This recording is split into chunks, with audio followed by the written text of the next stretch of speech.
Hi, food home குக்கிங்க்கு உங்கள் எல்லாரையும் வரவேற்கிறேன். நம்ம இன்றைக்கி என்ன பார்க்க போகிறோன்னா, குழி பணியாரம் எப்படி செய்யறதுன்னு பார்க்கலாம்.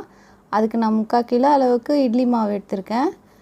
2 வெங்காயம் கட் பண்ணியிருக்கேன். பச்சை மிளகா ஒரு 3, முட்டை 3 எடுத்திருக்கேன். கடலைப்பருப்பு 2 ஸ்பூன், உளுத்தம்பருப்பு 2 ஸ்பூன், எண்ணெய், கடுகு, உப்பு தேவையான அளவு. இப்போ ஒரு கடாய் வச்சுட்டு ஒரு 2 ஸ்பூன் எண்ணெய் ஊற்றலாம். எண்ணெய் காஞ்சோடனே கடுகு போட்டுக்கோங்க.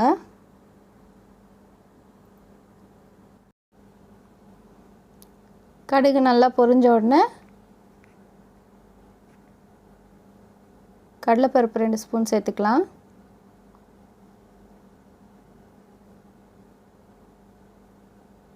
உளுத்தம்பருப்பு 2 ஸ்பூன்,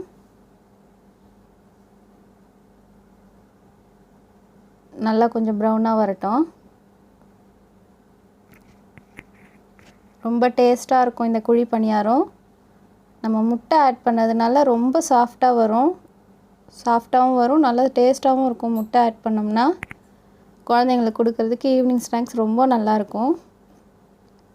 பருப்புலாம் நல்லா பொரிஞ்சிடுச்சு. பச்சை மிளகா, வெங்காயம், கருவேப்பிலை. என்கிட்ட கொத்தமல்லி இல்லை, உங்கள்கிட்ட கொத்தமல்லி இருந்தால் அதையும் சேர்த்துக்கோங்க.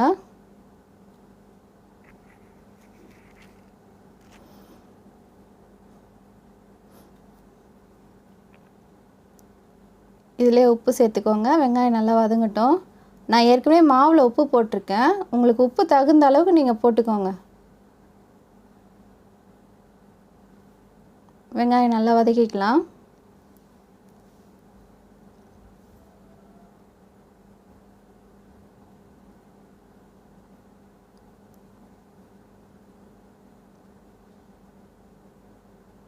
வெங்காயம் நல்லா வதங்கிடுச்சு.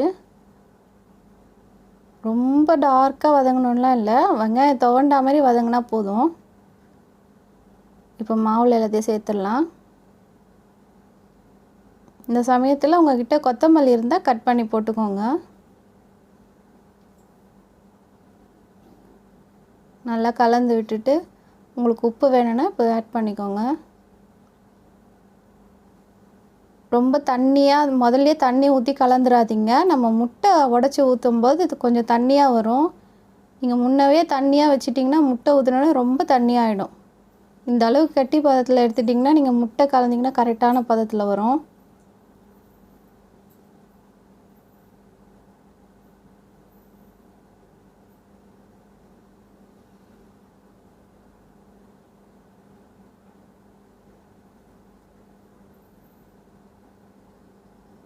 நல்லா கலந்துட்டு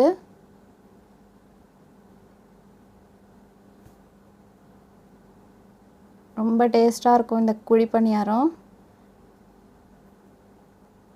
குழி பணியாரம் கல் வச்சுருக்கேன் நான். சட்டியில் எண்ணெய் ஊற்றிக்கோங்க. 1/2 ஸ்பூன் எண்ணெய் ஊற்றுனீங்கன்னா போதும். கொஞ்சம் கொஞ்சமாக எடுத்து குழியில் கரெக்டாக ஊற்றுங்க. அதிகமாக ஊற்றிடாதீங்க, ஒன்று சேர்கிற அளவுக்கு ஊற்றிடாதீங்க. அந்த குழியில் கரெக்டாக ஊற்றுங்க. சிம்முலேயே வைங்க, ரொம்ப ஹை ஃப்ளேம் வேண்டாம்.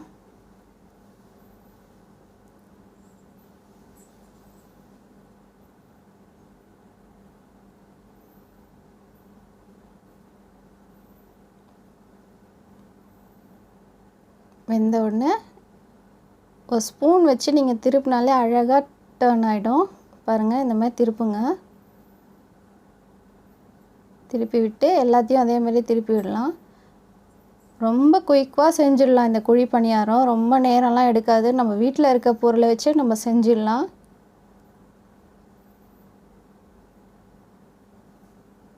டெய்லி இட்லி தோசை அப்படின்னு செய்யாமல் அதே மாவை வச்சு கூட நம்ம இந்த மாதிரி செஞ்சிடலாம். டிஃப்ரெண்ட்டாக இருக்கும். பசங்களும் நல்லா விரும்பி சாப்பிடுவாங்க.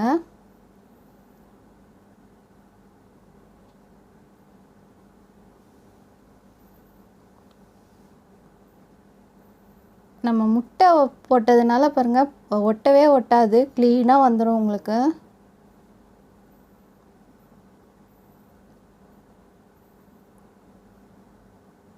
சூப்பராக நல்லா சாஃப்டாக புசு புசுன்னு குழி பணியாரம் ரெடி. பாருங்கள் எவ்வளோ அழகாக வந்திருக்குன்னு. இதுக்கு நம்ம என்ன சட்னி வேணாலும் வச்சு சாப்பிட்டுக்கலாம். நாங்கள் இன்றைக்கி உடச்சக்கல்ல தேங்காய் காஞ்ச மிளகாய் சட்னி வச்சுருக்கோம். எங்கள் மாமனார் மாமியார்லாம் ஊர்லேருந்து வந்திருக்காங்க. எங்கள் மாமனார் தான் இன்றைக்கி டேஸ்ட் பண்ணி சொல்ல போகிறாரு உங்ககிட்ட. வீடியோ பிடிச்சிருந்ததுன்னா சப்ஸ்கிரைப் பண்ணுங்கள், லைக் பண்ணுங்கள், உங்கள் ஃப்ரெண்ட்ஸுக்கெலாம் ஷேர் பண்ணுங்கள். தேங்க்யூ. குழி பணியாரம் பார்க்க போதே அழகாக இருக்குது. கொஞ்சம் சாப்பிட்டு பார்ப்போம்.